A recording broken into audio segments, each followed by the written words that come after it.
So let's go back. Okay, so like I said, talking about adrenal hypofunction, you have to remember about Addison's disease and also about Addisonian crisis or adrenal crisis. So these are actually the same things. One is acute form, which is adrenal crisis or Addisonian crisis. Another is chronic form known as Addison's disease. Okay, so let's see. So adrenal insufficiency leads to reduction in the output of adrenal hormones, which is obvious, right? So when there is adrenal insufficiency or adrenal hypofunction, there is reduced secretion of required hormones, both glucocorticoids and mineralocorticoids, or sometimes individually, right? So there are basically two types of adrenal insufficiency. Okay, so this is also important. So it may be due to two causes. So first is primary insufficiency, next is secondary insufficiency. So regarding primary insufficiency, there is insufficiency in the adrenal glands themselves. Okay, so there is the inability of the adrenal glands to produce enough steroid hormones. So the disability or inability, it lies in the adrenal glands themselves. That is known as primary insufficiency. Okay, next is secondary insufficiency, in which there is inadequate pituitary or hypothalamic stimulation of adrenal glands. So all of you are aware that both hypothalamus and pituitary play very important role in stimulation of adrenal glands to produce glucocorticoids, especially, right? So when there is any problem regarding pituitary gland or hypothalamus, there is secondary insufficiency of adrenal gland. Okay, so primary means it lies in the adrenal glands itself. Secondary means so the cause is outside the adrenal glands. So what may be the possibilities? One is in the hypothalamus, another may be in the pituitary gland. Okay, so these are the two types. Now let's talk about the causes of adrenal hypofunction. What might cause this type of hypofunction? So one is glucocorticoid treatment. Okay, so when there is glucocorticoid treatment, external glucocorticoids are continuously being given to the patient, then the adrenal glands do not produce enough endogenous steroids. Okay, so they do not themselves produce steroids because externally it is continually being provided. Okay, so that is one of the common cause of adrenal hypofunction. Another may be autoimmune cause. So there may be certain autoimmune disorders which may result in inflammation of the adrenal glands or some kind of disorder in the adrenal glands resulting in reduced function of the adrenal glands. Okay. Third is tuberculosis. This is also one of the most common cause of adrenal hypofunction. So see, adrenal glands are richly supplied by blood vessels. Okay, they have a very rich vascular supply, and they also are involved with the tuberculosis. I mean, when a person has tuberculosis, adrenal glands may also be involved. So this also results in reducing the functioning of adrenal glands. Next is adrenalectomy. Obviously, when you remove the adrenal gland, adrenal cortex, there will be adrenal hypofunction. There may be something known as secondary tumors. There may be deposition of abnormal proteins, amyloid proteins known as amyloidosis. There may be something known as hemochromatosis, histoplasmosis, so tuberculosis again, cytomegalovirus, AIDS virus, okay, or adrenal hemorrhage. This is something known as Waterhouse Friderichsen's disease, which we'll also discuss later. But all of these causes may result in adrenal hypofunction, leading to Addison's disease and adrenal crisis. Okay, so these three are the most common causes among all of these.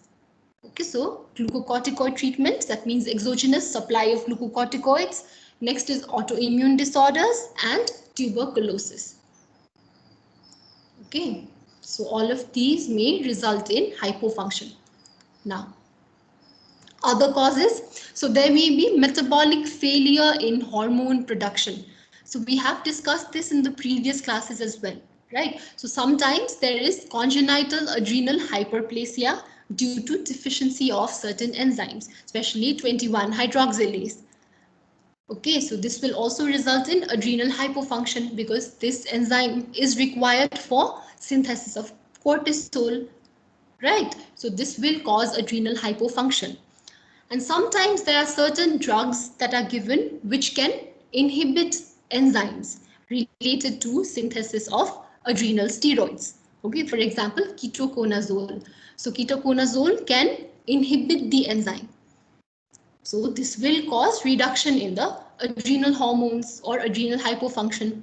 And sometimes certain drugs may cause accelerated hepatic metabolism of cortisol. So there is a fast hepatic metabolism of cortisol, and this also results in hypofunction. And certain examples are phenytoin, barbiturates, rifampicin, etc. Okay, so these also might be the causes of adrenal hypofunction. Okay, so some other causes may be adrenocorticotropic hormone blocking antibodies. So all of you should understand why this will cause adrenal hypofunction, right? So there may also be mutation in the ACTH receptor gene. Okay, so mutation in the ACTH receptor gene will also cause inhibition of ACTH stimulation, right? So ACTH cannot come and stimulate the adrenal glands. So this will also cause hypofunction. Then there might be adrenal hypoplasia congenita. Okay, this will also cause hypofunction. And finally, familial adrenal insufficiency. So it might be familial as well, right? So try to remember most of these causes, but don't forget these three first: glucocorticoid treatment, autoimmune, and tuberculosis. And adrenalectomy, you won't forget, I'm sure, because when you remove the adrenal cortex also, obviously there will be hypofunction. So all of these things, remember most of them, okay? Right. So let's talk about Addison's disease. So I told you that when there is adrenal hypofunction, there results something known as Addison disease. This is actually known as primary adrenocortical insufficiency. Primary adrenocortical insufficiency. And this is the chronic form of adrenal cortex insufficiency. Okay, so there is slow destruction of adrenal cortex, and this reduces the secretion of glucocorticoids as well as mineralocorticoids. Okay, so there is slow destruction of adrenal cortex. So mostly it is caused due to autoimmune disorders. Okay, and it is isolated or associated with other autoimmune diseases. And in summary, the patients will present with tiredness, weight loss, skin pigmentation. So we will discuss why this kind of hyperpigmentation happens. Okay, and there is low cortisol as well as aldosterone, right? Because it is primary adrenal insufficiency and there is decreased production of both aldosterone as well as cortisol. Okay, and there is high ACTH.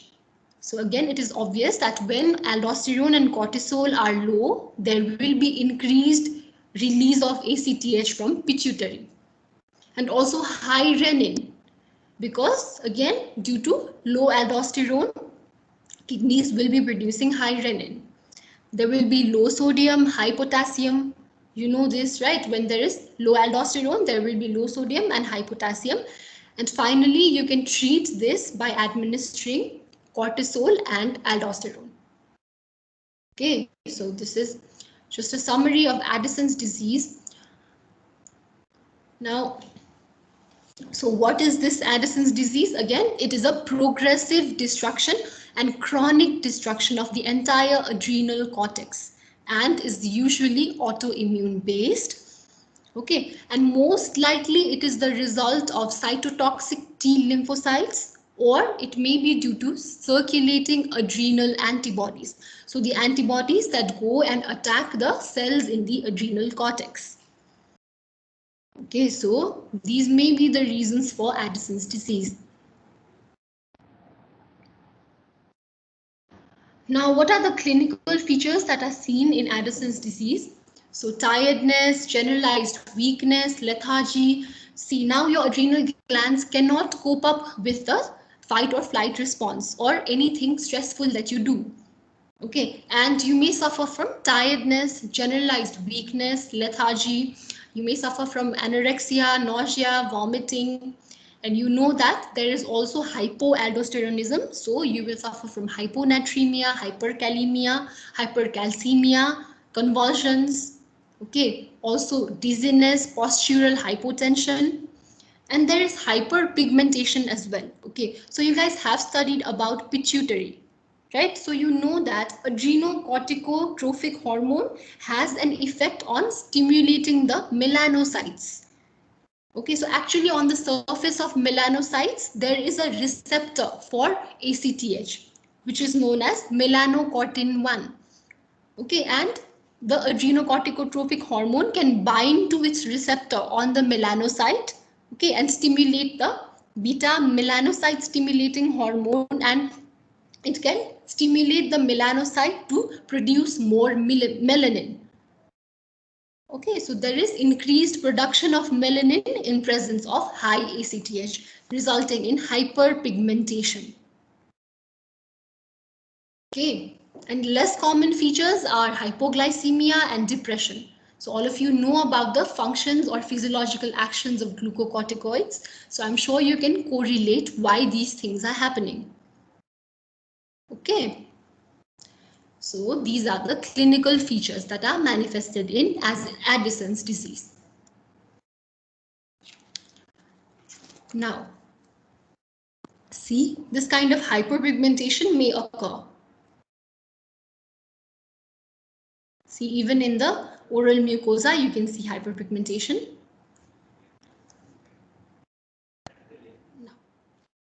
Okay, so let's talk about adrenal crisis or Addisonian crisis. So like I mentioned, the Addison's disease is chronic form or progressive form, and adrenal crisis or Addisonian crisis is the acute adrenal insufficiency. Okay, so this is an acute condition. It is a medical emergency and it is acute in onset, and it can be fatal if not promptly treated. Okay, so what are the different features of this adrenal crisis? There may be severe hypovolemia. So there is severe depression in aldosterone, right? So there will be severe hypovolemia. There may be dehydration. The patient may go in shock. He may suffer from hypoglycemia, you know, because of the greatly inhibited cholesterol. Sorry, not cholesterol, cortisol. Okay. And finally, he may suffer from possible mental confusion and loss of consciousness. Okay, so this is a severe and acute form, and it should be recognized and treated as soon as possible. Okay, this is known as Addisonian crisis or adrenal crisis. Okay. Now, what might cause this kind of adrenal crisis? So one thing, it may occur after adrenalectomy, which is understandable, right? If you remove the adrenal cortex, then it may result in acute adrenal crisis. So next is it is precipitated by stress. Okay, so infection, trauma or surgery in patients with incipient adrenal failure or treated with glucocorticoids if dosage is not increased.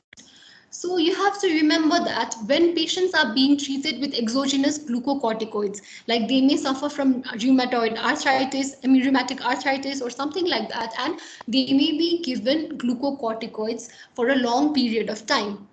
Okay, now if the perioperative management of these patients is not done properly, that means the glucocorticoid dose is not adjusted in the perioperative period, then they may go into adrenal crisis because they have been suffering from chronic adrenal inhibition, right? Because they have been given exogenous these glucocorticoids continuously for their disease. Now, if they have to undergo surgery, then their dose has to be managed accordingly. Now, if the dose is not increased or if it is not managed properly, then the patient may go into adrenal crisis. Okay. And also, it might happen if there is an abrupt withdrawal of therapeutically administered glucocorticoids. Okay, so if the slow tapering of the dose is not done and the glucocorticoid is removed completely, okay, then also the patient may undergo adrenal crisis. So because you know that if you take, for example, prednisone for more than a few weeks, what happens is your adrenal glands, they begin to decrease your cortisol production greatly, right? And a gradual tapering of dosage is required to counter this inhibition, okay, and to bring your adrenal glands into proper functioning. However, if it is abruptly cut off, then your glucocorticoids are not produced endogenously, and that is why the patient will undergo adrenal crisis. Okay. Now, next is something known as adrenal hemorrhage, Waterhouse-Friderichsen syndrome. Okay, so this is due to hemorrhage of the adrenal cortex due to severe infection, especially by Neisseria meningitidis. Okay, so when there is severe infection, then this may result in rupture and hemorrhage of the adrenal vessels and result in adrenal crisis. And obviously, after adrenalectomy, this type of crisis may be seen. Okay, I hope this is clear to everyone. Okay. Now, what do you do to differentiate between primary and secondary adrenal failure? So you have now seen that the patient is in adrenal failure. How do you know whether it is caused due to the primary adrenal insufficiency or due to secondary adrenal insufficiency? Right. So in case of primary insufficiency, you will find that ACTH is increased. Okay, so because the cause of this kind of hypofunction is within the adrenal glands, the adrenocorticotropic hormone is increased because now the pituitary is releasing more and more this ACTH to counter the effect of the adrenal glands, right? Because the adrenal glands have some kind of problem and they are not producing enough glucocorticoids. Okay, and finally, if there is secondary insufficiency, then the adrenocorticotropic hormone is decreased because now the problem is either within the hypothalamus or within the anterior pituitary. Right, and pituitary is responsible for production of ACTH and hypothalamus is responsible for secretion of corticotropin releasing hormone, which ultimately stimulates the release of ACTH. Right, that is why in secondary insufficiency, you'll find that plasma ACTH is decreased. This is how you differentiate. Okay. Now, so to find out whether the problem is in the pituitary or in the hypothalamus, you do something known as corticotropin releasing hormone stimulation test. Okay, so if the problem is in hypothalamus, the patient will give a positive response. Whereas if the problem is in pituitary, there will be blunted or no response. So this is because if there is a problem with the pituitary, but the hypothalamus is doing okay, then hypothalamus is endogenously also producing CRH, right? And there won't be much effect due to CRH stimulation.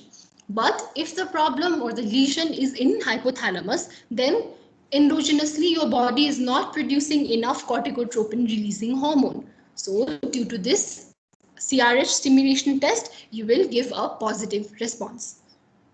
Okay, so to find out whether it is primary or whether it is secondary, you do plasma ACTH level test, and if the plasma ACTH is increased, then you know that it is due to adrenal gland, so it is primary adrenal insufficiency. If there is a decrease in the ACTH levels, then you suspect it is a problem with either the pituitary or the hypothalamus, or there is secondary adrenal insufficiency. Now to find out whether it is with the problem is with the pituitary or with the hypothalamus, then you give CRH stimulation test, and if there is a positive response, you know that it is due to hypothalamic lesion, and if there is no response, then you know it is due to pituitary disease. Okay, so I hope this is clear to everyone. Okay. Now you also check for plasma renin and aldosterone because, like I said, there is also a deficiency in secretion of mineralocorticoids due to the adrenal insufficiency or hypofunction. So there will be low aldosterone level with high renin. Okay, so this gives an indication of mineralocorticoid activity.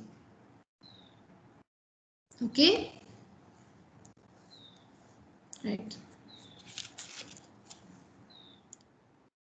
So how do you manage this? So you can either give hormone replacement therapy.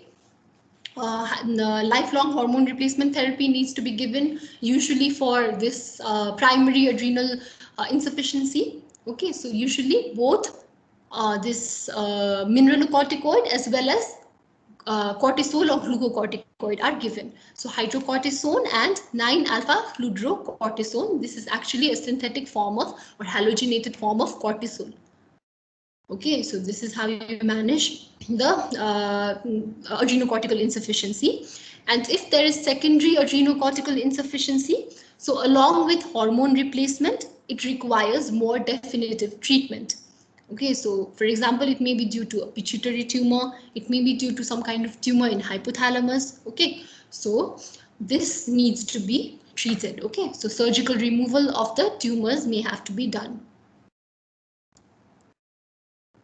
Okay.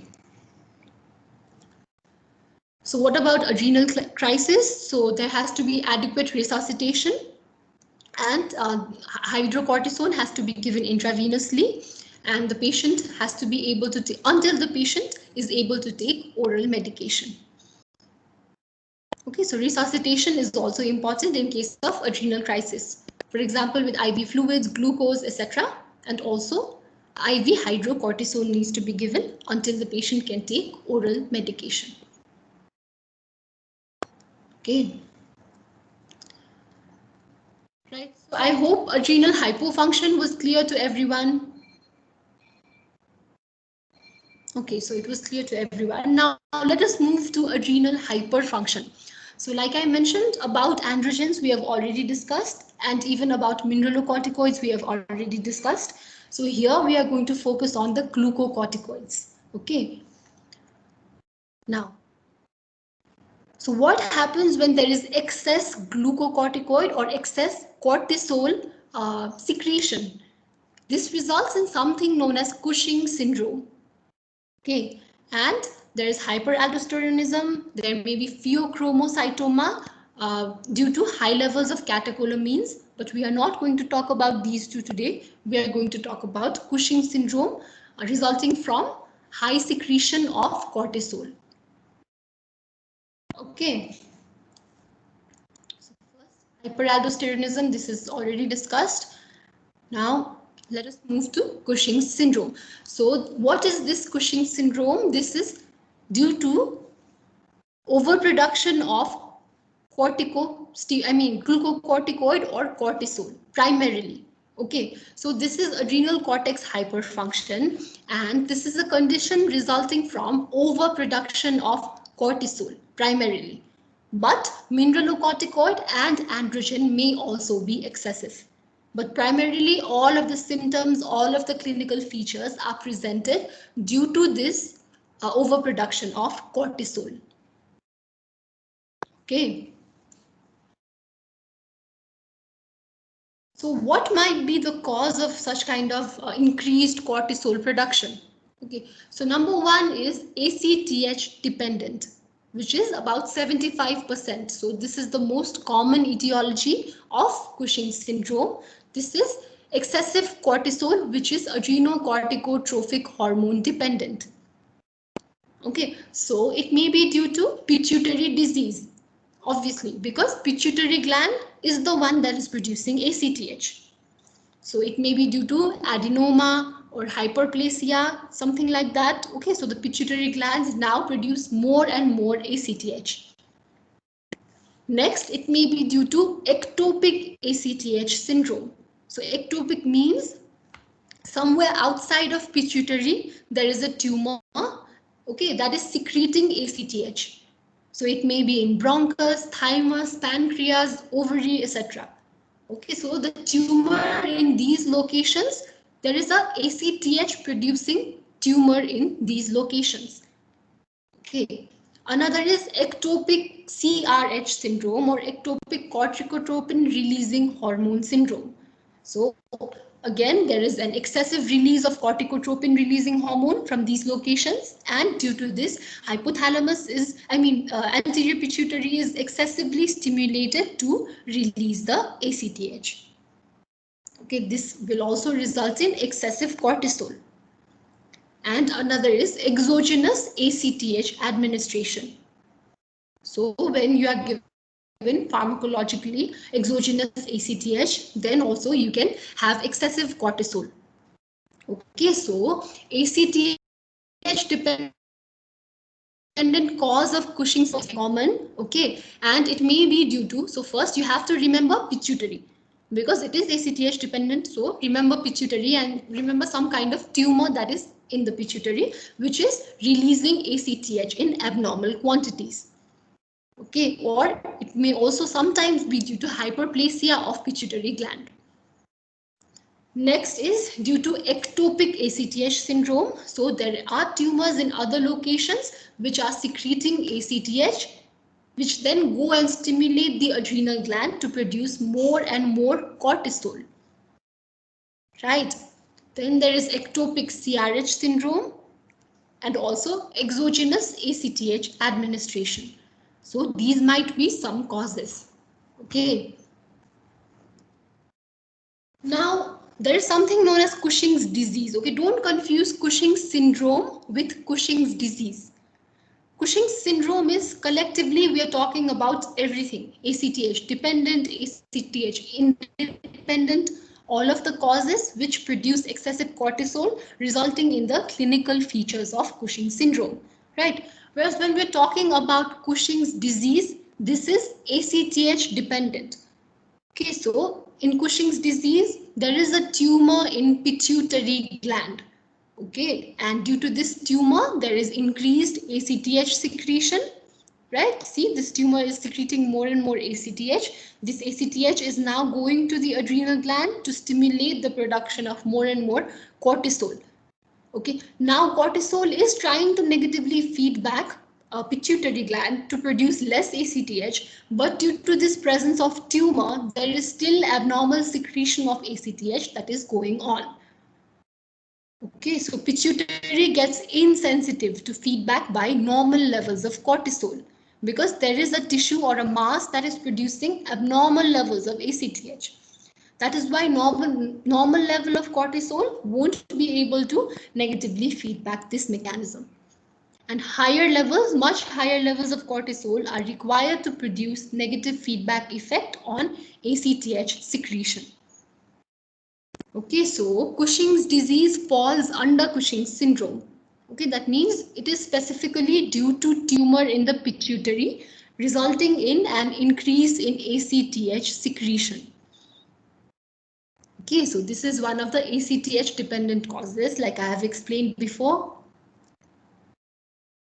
Okay, now another is ectopic ACTH secretion again. So the tumor is in a location that is other than pituitary gland. So anywhere it may be bronchus, thymus, pancreas, etc. Right? Now this tumor is producing excessively high levels of ACTH. Okay, and this ACTH is continually going and stimulating the adrenal gland to produce more and more cortisol.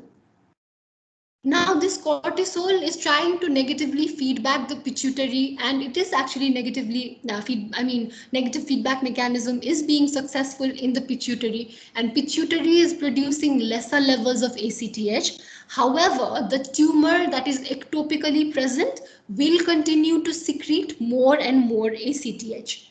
So even though the pituitary is being negatively feedback to produce less ACTH, it is not working, because the exogenous tumor is still secreting more ACTH and it is continually stimulating the adrenal gland to produce more and more cortisol. Okay, so high level of ACTH secreted by tumor stimulates excessive cortisol production, and secretion of ACTH by pituitary is inhibited, but this tumor is continually producing this ACTH and stimulating the production of cortisol.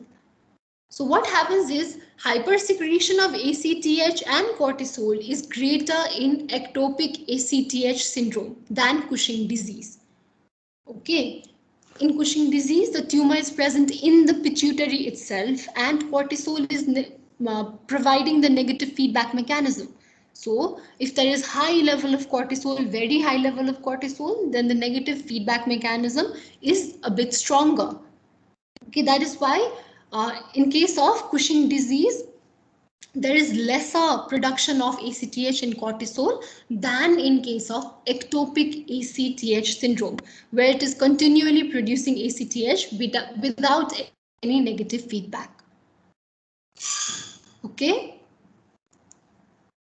I hope all of this is clear to everyone. Now, so another etiology may be excessive cortisol, which is ACTH independent, which may be about 25%. So this may be due to exogenous glucocorticoid administration. So if high dose of glucocorticoids are being administered to you pharmacologically, then obviously there will be excessive cortisol, resulting in some clinical features of Cushing syndrome. Okay. Another may be adrenal tumor. So this is ACTH independent, right? So it has to do something with adrenal gland. So in the adrenal gland, if you have tumor like adenoma or carcinoma, then this will also result in production of excessive cortisol. Okay, finally, there is something known as nodular hyperplasia, which is actually a very rare cause of excessive cortisol or Cushing syndrome. So there may be nodular enlargement of both adrenal glands with numerous nodules, and these nodules produce excess cortisol. Okay, so there are multiple nodules present in both adrenal glands that produce excessive amounts of cortisol. So this is a rare condition and a rare cause for Cushing syndrome. Okay, so these are the causes or the etiology of Cushing syndrome. Okay, so I hope till now everything is clear to everyone. Okay.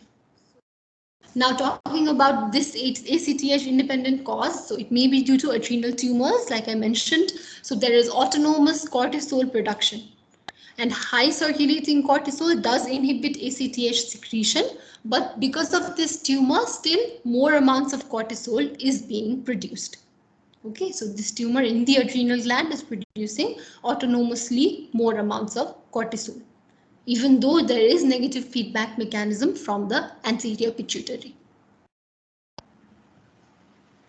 However, the high circulating cortisol that is being produced continuously from the adrenal gland will inhibit the ACTH secretion. Okay, anyway. This is about the adrenal tumors and the ACTH independent cause.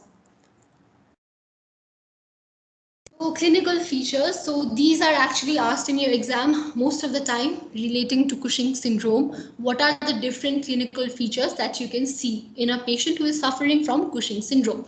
So one of those things is weight gain actually, okay? So weight gain is a key symptom in Cushing syndrome, but there is a characteristic redistribution of fat, okay? So there is characteristic redistribution of fat, and this causes the person to have truncal obesity, okay, because there is redistribution of fat to especially to the chest and stomach area, resulting in truncal obesity. There is also accumulation of fat in the face, resulting in rounding of the face. See, the face becomes very round, so moon face. This is known as moon face.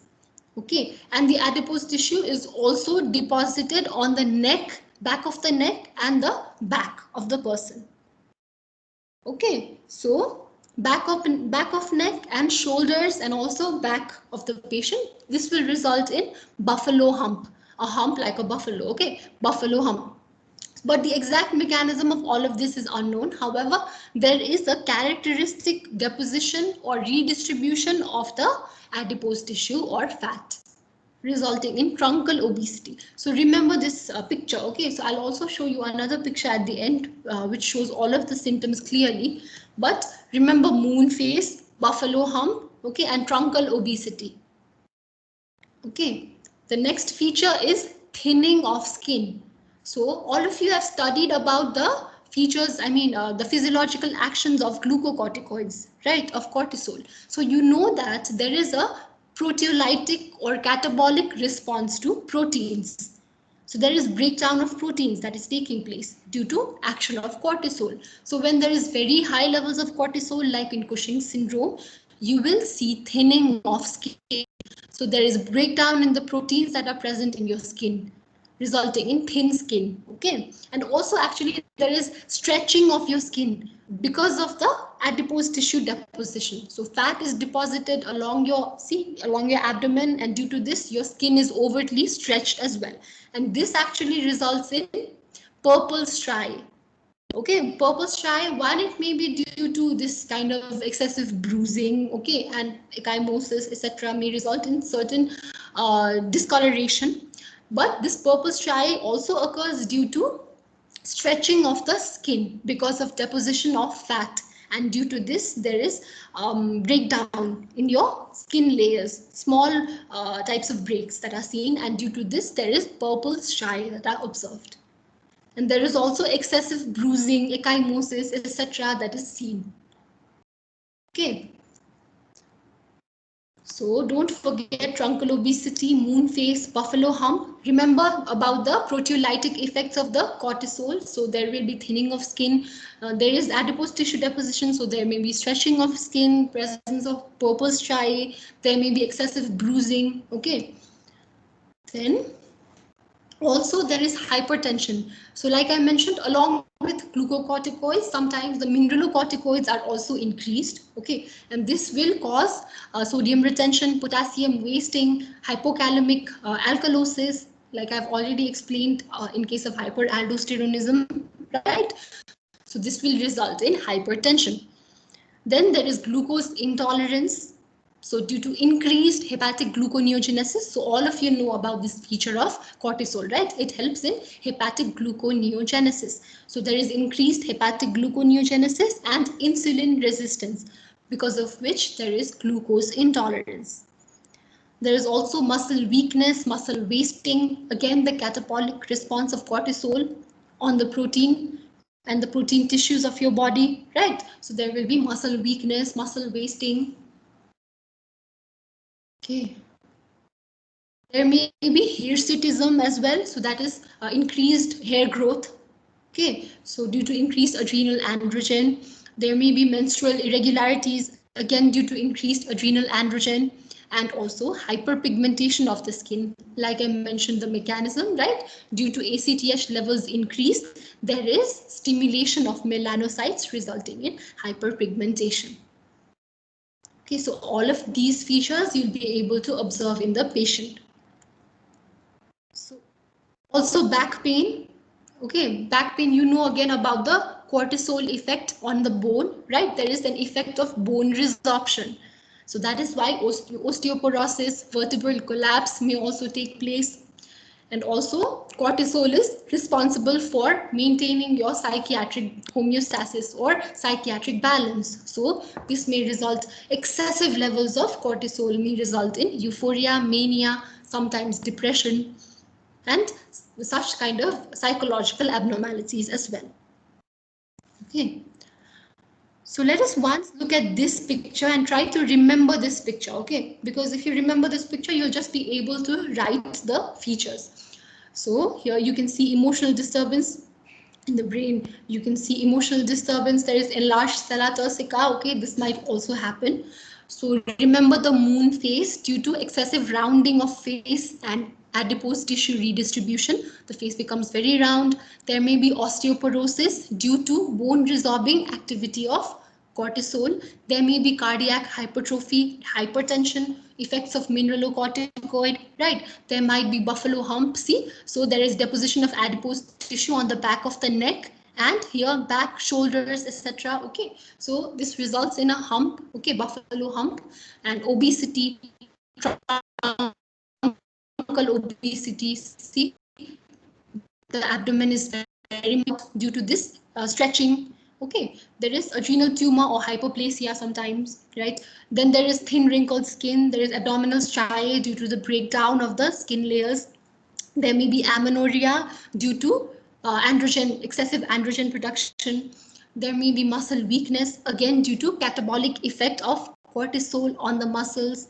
There may be easy bruising, ecchymosis, purpura, okay, excessive stretching of the skin of the muscles. Then there might be also skin ulcers and poor wound healing. All of these features may occur in Cushing's syndrome. Okay, so try to remember this picture and you won't forget. You'll be able to find the picture in, I think, all of the books that have mentioned Cushing's syndrome. Okay. Okay, so what is happening? Not able to change my slide. Just one moment. There is some problem, I think.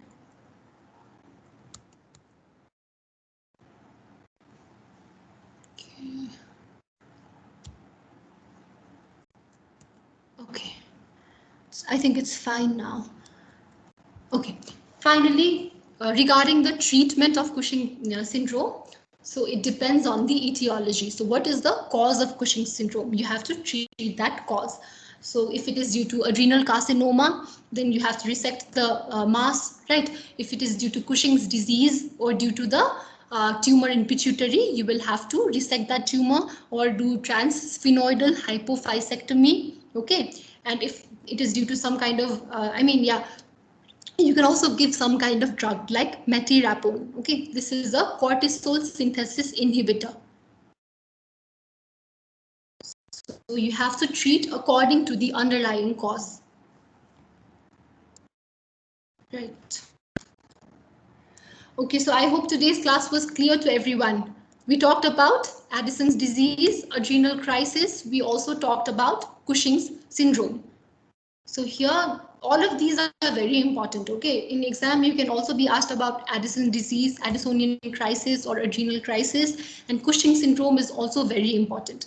So regarding Cushing syndrome, try to remember this picture, okay? And regarding the hypofunction states, just remember that one is acute state, one is chronic state, okay? And what might be the causes of it and the features. So if you know the normal physiological functions of all of the corticosteroids, then you'll be able to write about hypofunction as well as hyperfunction.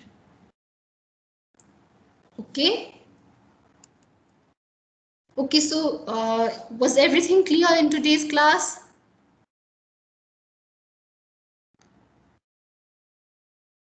Okay, if you have doubts, you can message me as well, okay? Okay, I think everything was clear. Now in the next class, we are again going to discuss, I think Dr. Surjit is going to take one class of adrenal medulla. Okay, maybe he'll take on Wednesday. So anyway, we will continue with adrenal gland and then we are going to start pancreas. Okay, so I think we should conclude today's class. Let me first download attendance. Okay. Okay, thank you everyone. Thank you, ma'am. Thank you, ma'am.